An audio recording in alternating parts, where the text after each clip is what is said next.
Hello बच्चों, let's read this question. The question say that select the correct statement concerning alkali metal. अब बच्चों यहाँ पर alkali metal के रिगार्डिंग 4 स्टेटमेंट यहाँ पर गिवन है। इन चारों में से जो करेक्ट है उसके बारे में बताना है। तो सबसे पहले समझेंगे बच्चों की कॉन्सेप्ट। की कॉन्सेप्ट होगा बच्चों properties of alkali metal. Properties of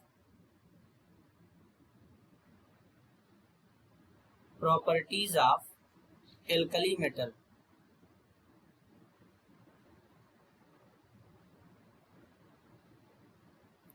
तो सबसे पहले बच्चों अगर हम एल्कली मेटल के मेल्टिंग और बॉइलिंग पॉइंट की बात करेंगे या मेल्टिंग पॉइंट की बात करेंगे, तो जो एल्कली मेटल का मेल्टिंग पॉइंट होता है बच्चों, जब एटॉमिक नंबर इंक्रीज करता है, मतलब जब लिथियम से सीजियम की तरफ चलेंगे डाउन द ग्रुप, तो वो डिक्रीज कर जाता है।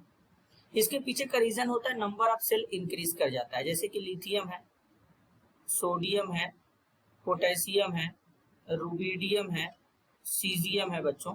तो इस केस में, इनके केस में जब चलेंगे लिथियम से सीजियम की तरफ, तो नंबर ऑफ सेल इंक्रीज करता है क्योंकि एन का वैल्यू इंक्रीज करता है। तो इनका जो बेसिकली मेल्टिंग पॉइंट होता है बच्चों केल्विन में, वो डिक्रीज करने लगता है। अब यहाँ पर अगर देखें, जैसे कि लिथियम का जो मेल्टिंग पॉइंट होता है वो 545 होता है, सॉरी बच्चों 454 होता है। सोडियम का होता है बच्चों 371, पोटेशियम का होता है 336, रुबिडियम का 312 और सीजियम का 302। इस तरीके से ये डिक्रीज करता है। तो पहला स्टेटमेंट यहाँ पर करेक्ट है। सेकेंड में बोला गया density of potassium is less than sodium. बच्चों अगर हम बात करें थोड़ा सोडियम और पोटेशियम के बारे में, तो ये है सोडियम और ये है पोटेशियम। तो बेसिकली अगर बात करें तो जब यहाँ पर सोडियम से पोटेशियम की तरफ चलेंगे तो क्या होगा, साइज इंक्रीज करेगा। सोडियम से कंपेयर में पोटेशियम का साइज इंक्रीज हो जाता है क्योंकि नंबर ऑफ सेल इंक्रीज होता है। तो इस केस में क्या होता है कि पोटेशियम का वॉल्यूम जो है बच्चों वो इंक्रीज कर जाता है।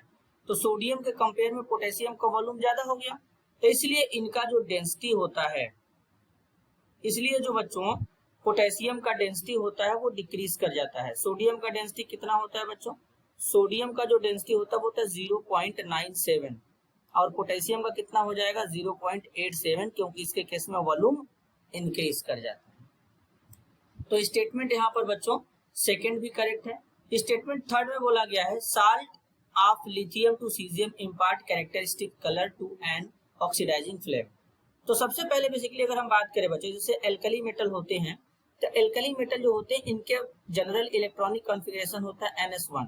वैलेंस सेल में 1 इलेक्ट्रॉन होते हैं। तो जब इनको हीट किया जाता है या इनके साल्ट को जब हीट किया जाता है तो वहां पर वो क्या करते हैं, उस एनर्जी को एब्जॉर्ब करते हैं। जब उस एनर्जी को एब्जॉर्ब करेंगे तो एब्जॉर्ब करने के बाद एक्साइटेड स्टेट में उनका इलेक्ट्रॉन चला जाता है।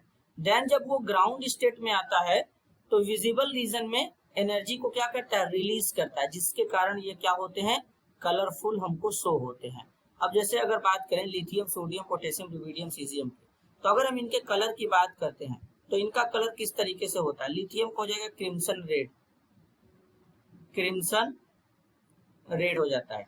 सोडियम का हो जाएगा येलो, पोटेशियम का होता है बच्चों वायलेट, क्या होता है वायलेट। रुबिडियम का होता है बच्चों रेड वायलेट, क्या होता है रेड वायलेट हो जाता है।